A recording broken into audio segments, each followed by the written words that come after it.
اچھا سر، واقعہ کربلا پوری مسلم ہسٹری کا وہ واقعہ ہے، ہماری تاریخ کا بھی، مذہب کا بھی، کہ جس کے بعد اتنی دراڑیں پڑی ہمارے مذہب میں، ہمارے دین میں، کہ جو آج تک ہیں۔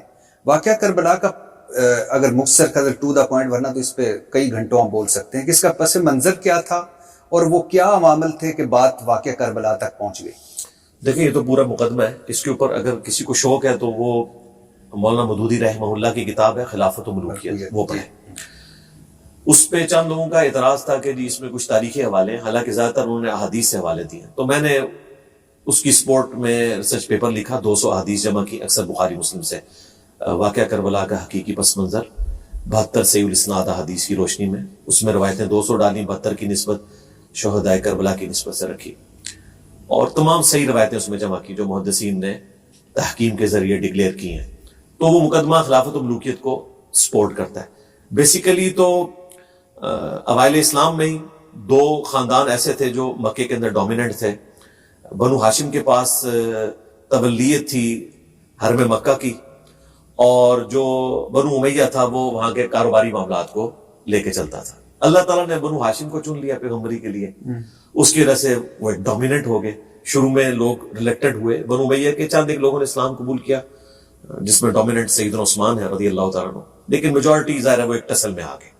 وہ تو فتح مکہ کے موقع پر جب اللہ تعالیٰ کی اتنی بڑی غیبی مدد دیکھی تو اس وقت پھر حضرت ابو سفیان رضی اللہ تعالیٰ عنہ نے بھی اسلام قبول کر لیا، ان کی وائف جو ہند تھی انہوں نے بھی کیا۔ یہ ہندا لفظ غلط ہے، لفظ ہند ہے۔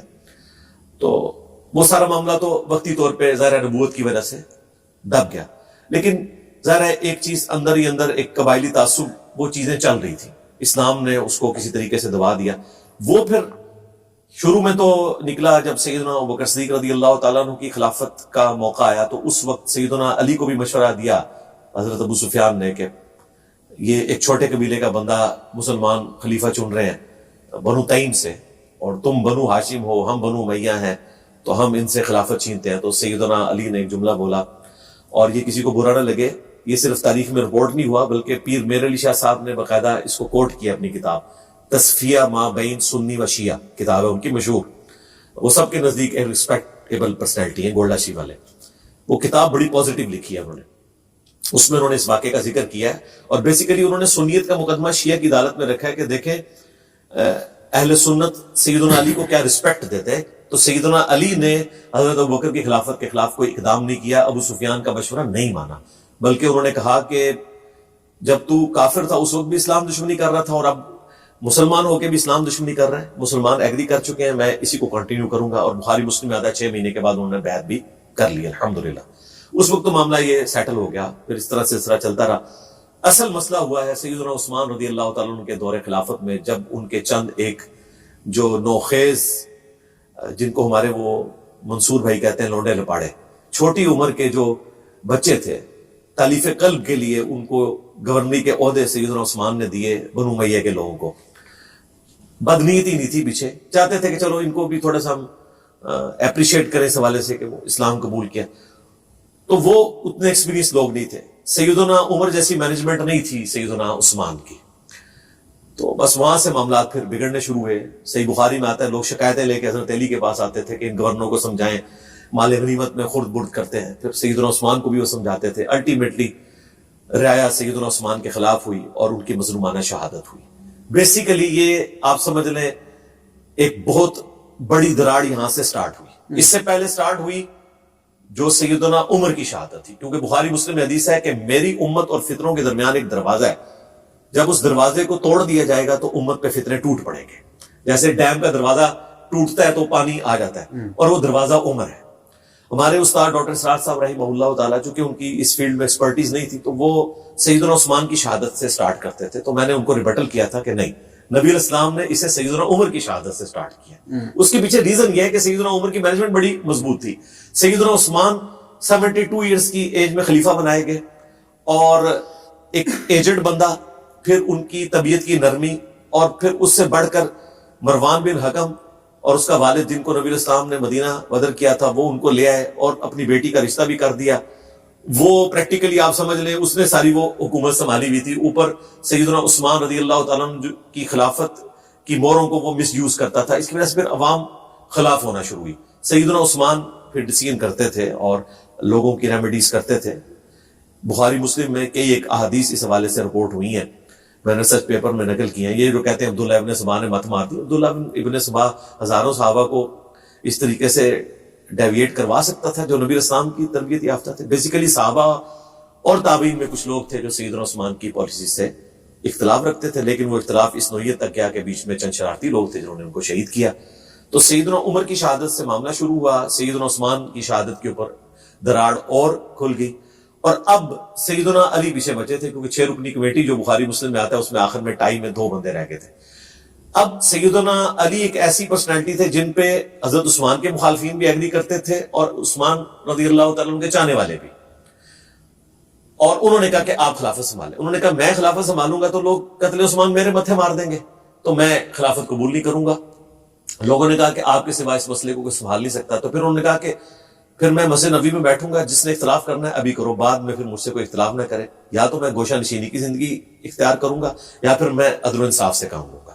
اس وقت تو لوگ ایگری کر گئے کہ جی ٹھیک ہے ہمیں عدل و انصاف چاہیے, لیکن وہ مولا علی کا عدل و انصاف پھر کسی کو ہضم ہونا تھا.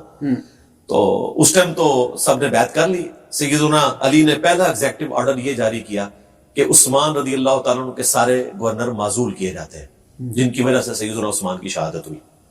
سارے گورنر معزول ہو کے سارے خلافت کی ایک اتنی اسٹرینتھ تھی سوائے ایک گورنر کے, حضرت معاویہ رضی اللہ تعالیٰ عنہ. انہوں نے یہ حکم ماننے سے انکار کر دیا اور اسی کی وجہ سے سیدنا علی کو پھر جنگ صفین لڑنا پڑی اور یہ سارا معاملہ ہوا. اور پھر صلح حسن کے اوپر وہ کنکلوڈ ہوئی. اب میں یہ بیچ والی اسٹوری شارٹ کرتا ہوں جسے چونکہ ہماری ویڈیوز دیکھے. الٹیمیٹلی پھر صلح حسن میں جو شرائط طے پائیں, ظاہر صلح کا مطلب ہی شرائط کے اوپر ہوتا ہے, ان میں سے ایک شرط یہ تھی کہ اگر تو حضرت حسن زندہ رہے حضرت معاویہ کے بعد تو خلافت ان کے پاس واپس آئے گی, ورنہ امت کو شورا پہ چھوڑا جائے گا. اس وقت تو حضرت معاویہ ایگری کر گئے, لیکن وہی بات کہ جب ساتھ کے لوگوں نے سیدنا حسن کو بھی شہید کر دیا گیا تو پھر ساتھ کے لوگوں نے مشورہ دیا کہ حضرت آپ کا بیٹا جو ہے اس سے زیادہ اہل کون ہو سکتا ہے, تو آپ اسے نامینیٹ کریں. تو بخاری میں آتا ہے انہوں نے اپنی وفات سے 4 سال پہلے لوگوں سے بیعت لینا شروع کر دی, لیکن اس وقت بھی سیدنا حسین نے بیعت نہیں کی اور عبداللہ ابن زبیر نے بھی بیعت نہیں کی, عبداللہ ابن عباس نے بھی بیعت نہیں کی, عبداللہ ابن عمر نے بھی بیعت نہیں کی. بعد میں عبداللہ ابن عمر نے کر لی کہ بھئی اس طرح نہ کریں آپ. اور پھر جب حضرت معاویہ فوت ہوئے 60 ہجری میں, پھر کوفے کے لوگوں نے خطوط لکھے سیدنا حسین کو کہ آپ یہاں شفٹ ہو جائیں, یہاں مولا علی کے چاہنے والے ہیں کیونکہ خلافت کے آخری 5 سال انہوں نے یہاں گزارے ہیں, تو ہم پولیٹیکل سٹرگل لانچ کریں گے. سیدنا حسین جنگ لڑنے نہیں گئے تھے, بیوی بچوں کے ساتھ جنگ لڑنے نہیں آپ جاتے, وہ کوفے شفٹ ہو رہے تھے کہ وہاں سے ہم اپنی سٹرگل کو لانچ کریں گے, لیکن راستے میں انہیں روک کے مظلومانہ اس طریقے سے شہید کیا گیا. اور پھر امت کے دل میں یہ جو دراڑ پڑی تھی اور کھلی ہوگی کہ یار دیکھو پہلے حضرت علی کا ساتھ نہیں دیا, حضرت علی تو تینوں خلفاء کے ساتھ رہے, جب ان کی باری آئی تو انہوں نے جنگیں لڑنا شروع کر دی. اس کے بعد ان کے بیٹے حسن کو بھی زہر دے کے شہید کر دیا, اب حسین ابن علی کو بھی کربلا میں شہید کر دیا. پھر جو شیعان علی یعنی کہ حضرت علی کے ایک گروہ کے لوگ, یہ شیعہ ٹرم پولیٹیکل تھی اس وقت, اب تو یہ مذہبی ٹرم بن چکی ہے. اس ٹرم میں جو ہے وہ اہل سنت بھی شیعان علی ہیں, ظاہر ہے ہم تو چاروں خلفاء کے ماننے والے ہیں. ان کے دل میں پھر ایک کلک آیا. پھر الٹا یہ جو کام شروع ہو گیا کہ بنو امیہ کے لوگوں نے ممبروں پر حضرت علی پہ سب و شتم کروانا شروع کر دیا. صحیح مسلم میں آتا ہے لعن اللہ ابا تراب, نعوذ باللہ, ابو تراب پر لعنت. صحیح مسلم 6229 نمبر حدیث ہے یہ. اس قسم کے جب غلیظ الفاظ نکلے تو پھر ظاہر نیچے سے ریونج آنا تھا, ٹھیک ہے. اور پھر اس ریونج کا نتیجہ یہ نکلا کہ شیعہ اس ایکسٹریم کو چلے گئے اور اہل سنت اس ایکسٹریم کو چلے گئے. لیکن اللہ کا شکر ہے ایک طبقہ جو اہل سنت منہج کے اوپر تھا وہ ہمیشہ اعتدال پر قائم رہا.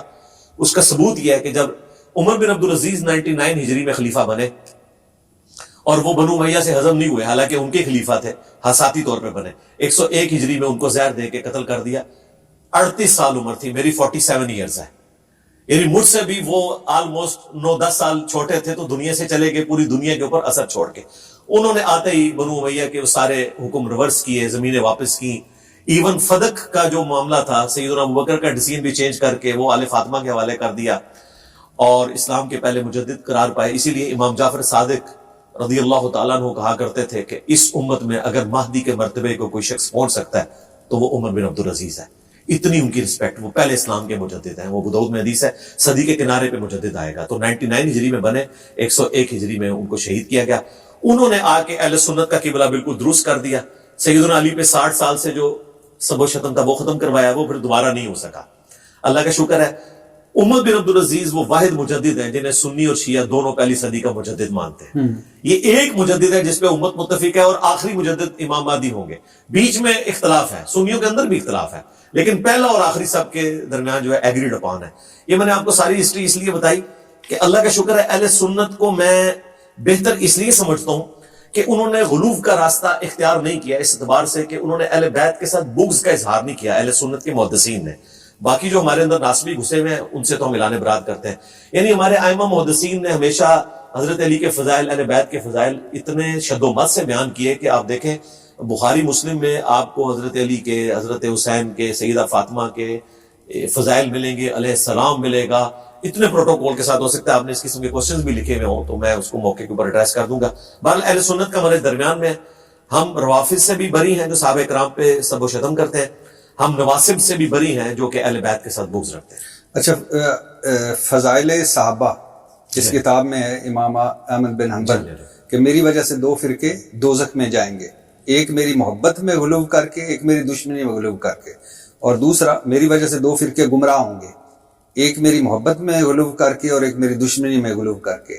یہ مطلب ہے دونوں ایکسٹریمز جو ہیں. جی. اور یہ دیکھیں یہ روایت وہ ہے جو کامن ہے سنی اور شیعہ کے ہاں, صرف اہل سنت کے ہاں نہیں ہے. یہ نہج البلاغہ جو مولا علی علیہ السلام کے خطبات ہیں ان میں خوارج کو جو انہوں نے ایک خطبہ دیا ہے نا, اس میں یہ الفاظ ہیں کہ میری وجہ سے. اچھا, میری وجہ سے مراد یہ نہیں کہ حضرت علی اس کی وجہ ہے, نعوذ باللہ. یہ سیم الفاظ جو ہیں مشکات میں, مسند احمد میں نبی الاسلام نے عیسیٰ ابن مریم کے لیے استعمال کیے, اور مولا علی سے فرمایا, چونکہ اس روایت کی سند میں کلام ہے اس لیے اس کو زیادہ پیش نہیں کیا جاتا, ورنہ وہ فٹ ان بیٹھتی ہے. اس میں الفاظ ہے کہ اے علی تم میری امت میں عیسیٰ ابن مریم کی مثل ہو. یہودی ان کا انکار کر کے گمراہ ہوئے اور کرسچن اس کے بارے میں غلو کر کے گمراہ ہوئے. یعنی عیسیٰ ابن مریم اتنی بڑی پرسنالٹی تھی کہ یہودی اتنے جیلس ہوئے کہ انہیں دجال کہنا شروع کر دیا, اور کرسچنز اتنا غلو کر گئے کہ یہ مردوں کو زندہ کرتا ہے, یہ تو اللہ کا بیٹا ہے. اس امت میں اس لیول کی اگر کوئی پرسنالٹی تھی نا جس کی اتنی شانیں تھیں, وہ مولا علی ہو سکتے تھے, جن کے بارے میں بخاری مسلم میں حدیث کہ علی کی میرے ساتھ وہی نسبت ہے جو ہارون کی موسیٰ کے ساتھ, مگر میرے بعد کوئی نبی نہیں. یعنی میرے بعد اگر کوئی نبی ہوتا تو علی ہوتا. جس طرح موسیٰ علیہ السلام کے ساتھ ایک پیغمبر سپورٹیو تھا ہارون, اس طرح کا میرے ساتھ بھی ایک بندہ سپورٹیو ہے, وہ علی ہے. اب مجھے بتائیں حضرت علی کا جو مرتبہ تھا وہ ڈیزرو کرتا تھا کہ لوگ ان کے لیے غلو کرتے ہیں. انورٹڈ کاماز میں سمجھانے کے لیے بات کر رہا ہوں. تو آپ نے فرمایا تم عیسیٰ ابن مریم کی مثل ہو, یعنی عیسیٰ ابن مریم کا قصور نہیں ہے. یہ میری وجہ سے ہم کہتے ہیں, اس کو میں نا ذرا زیادہ اخلاقی انداز سے پیش کرتا ہوں. مجھے بنیاد بنا کر 2 فرقے گمراہ ہو جائیں گے اور 2 جہنم میں چلے جائیں گے. ایک میری محبت میں غلو کر کے, یعنی کہ رافضی علی اللہ کہہ رہے ہیں, آج نصیریہ شام کے اندر علی اللہ کہتے ہیں. دوسرے ناصبی اور خارجی جنہوں نے حضرت علی کو اس زمانے میں کافر کہا, اور آج وہ بنو امیہ کی چاکری کرتے ہوئے حضرت علی رضی اللہ تعالیٰ عنہ اور ان کے بیٹے حسین ابن علی کے بارے میں غلط الفاظ استعمال کرتے ہیں. ویسے تو کہتے ہیں ہم احترام کرتے ہیں, لیکن حسین کو باغی کہہ دیتے ہیں. یہ صحیح مسلم میں حدیث 240, علی سے محبت نہیں رکھے گا علی علیہ السلام مگر مومن, علی علیہ السلام سے بغض نہیں رکھے گا مگر منافق. اس سے بڑی اور اس سے بڑی کوئی چیز نہیں ہے. اور دیکھیں کتنی حیران کن بات ہے کہ یہ حدیث اسپیسیفکلی 2 بندوں کے بارے میں, ایک سیدنا علی اور دوسرے سیدنا ابو ہریرہ. اور کتنی حیران کن بات ہے, حضرت ابو ہریرہ کے بارے میں نبی اسلام نے فرمایا کہ ابو ہریرہ اور اس کی ماں سے صرف مومن ہی محبت رکھے گا. اچھا, آج دیکھیں جو لوگ حضرت ابو ہریرہ رضی اللہ تعالیٰ عنہ سے بغض رکھتے ہیں نا, انہیں بھی ذرا اس حوالے سے غور و تفکر کرنا چاہیے. میں محرم میں اس طرح کی سخت بات کرنا نہیں چاہتا, میں اشارتاً بات میں بھی آپ سے درخواست کرتا ہوں اشارتاً. ان کے لیے صرف میں یہ بتاؤں گا کہ اہل بیت کی شان میں جتنی کرٹیکل احادیث ہے نا, اس کے راوی حضرت ابو ہریرہ ہیں. ان کے بارے میں بغض نہ رکھیں. حضرت ابو ہریرہ رضی اللہ تعالیٰ نے اس حدیث کو روایت کیا ہے المستدرک للحاکم میں, مسند احمد کے اندر, باقی کتابوں میں, کہ جس نے حسن و حسین سے بغض رکھا اس نے مجھ سے بغض رکھا, نبی اسلام نے فرمایا. پھر المستدرک للحاکم میں اور مسند ابی یعلا میں یہ حدیث موجود ہے. ابو ہریرہ کہتے ہیں رضی اللہ تعالیٰ عنہ، نبی علیہ السلام نے اپنی وفات سے چند دن پہلے ایک خواب دیکھا کہ بنو حکم، بنو امیہ کے بندر میرے ممبر پر اچھل کود رہے ہیں، پھر آپ وفات تک مسکرائے نہیں ہیں اس غم میں کہ آپ کے ممبر کے اوپر بنو امیہ کے بندر بعد میں مسلط ہوں گے۔ اس حدیث کو بھی حضرت ابو ہریرہ روایت کر رہے ہیں۔ پھر بخاری میں وہ حدیث کہ مجھے نبی علیہ السلام نے ان لونڈوں کے، ان لڑکوں کے نام بھی بتائے ہیں، ان کے ماں باپ کے نام، جن کے ہاتھوں امت کی تباہی ہونے والی ہے، اور اس حدیث میں موجود ہے کہ وہ بنو امیہ کی طرف اشارہ کرتے تھے۔ تو حضرت ابو ہریرہ عاشق اہل بیت ہے۔ اب آ جائے مولا علی کی طرف، ان کے تو کیا کہنا ہے۔ مولا علی کے بارے میں بھی یہ حدیث ہے کہ علی سے محبت نہیں رکھے گا مگر مومن، علی سے بغض نہیں رکھے گا مگر منافق۔ یہ حدیث آپ کو حضرت ابوبکر، حضرت عمر، عثمان کے بارے میں نہیں ملے گی، حالانکہ ہمارا عقیدہ اجتہاد ان کے بارے میں بھی یہی ہے، کیونکہ نبی علیہ السلام کو پتا تھا کہ حضرت علی کنٹروورشل بنیں گے، لہٰذا میں اس کو کلیریفائی کر دوں کہ ان کے بارے میں تم نے احتیاط سے کام لینا ہے۔ دوسرے جو کنٹروورشل کمیونٹی کے طور پہ بنے وہ انصار مدینہ تھے۔ وہ بخاری مسلم میں آتا ہے کہ انصار مدینہ سے محبت نہیں رکھے گا مگر مومن، انصار مدینہ سے بغض نہیں رکھے گا مگر منافق۔ اور حیران کن بات ہے، انصار مدینہ سارے کے سارے شیعان علی تھے۔ ایون جب حضرت ابوبکر کی بیعت ہوئی ہے نا، تو انہوں نے بھی بیعت نہیں کی تھی حضرت ابوبکر کی، کیوں؟ وہ ساتھ تھے حضرت علی کے، وہ چاہتے تھے حضرت علی خلیفہ بنے۔ جب حضرت علی نے بیعت کی تو جو لوگ بچ گئے تھے انہوں نے بھی بیعت کر لی۔ پھر حضرت حسین علیہ السلام جب شہید ہوئے تو انصار مدینہ نے سب سے پہلے بیعت توڑی تھی۔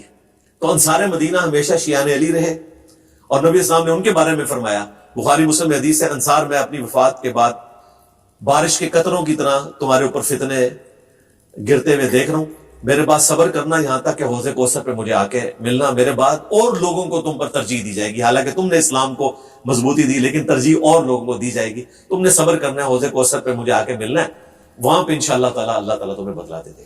اچھا سر، اس سوال جو اگلا میں کرنے لگا ہوں اس پہ بھی آپ گھنٹوں بول سکتے ہیں، لیکن جتنا مختصر کر کے یعنی آسان لفظوں میں لوگوں کو بتائیں کہ واقعہ کربلا کا درس کیا ہے، یا واقعہ کربلا کا فلسفہ کیا ہے۔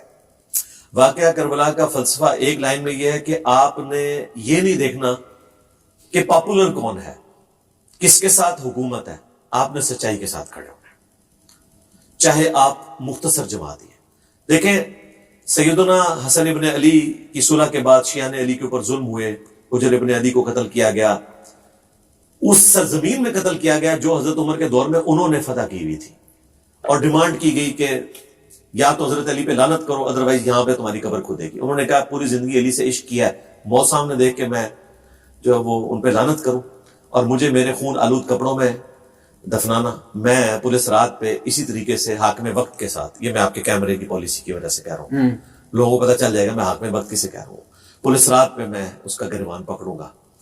تو اس طرح لوگ شہید ہوتے رہے، حضرت حسین پوری زندگی دیکھتے رہے، اور پھر حاکم وقت انہوں نے خط بھی لکھا کہ میں اللہ سے ڈرتا ہوں قیامت والے دن اللہ کو کیا منہ دکھاؤں گا کہ جس طریقے سے تو دین کو بدل رہا ہے، کہ اللہ تعالیٰ اگر مجھ سے پوچھے تو میں اپنے بھائی کی صلح کے اوپر قائم ہوں۔ لیکن جب یزید کو نومینیٹ کیا گیا اس کے بعد ان کا اب کوئی اس طرح کی کوئی چیز باقی نہیں رہی ہے۔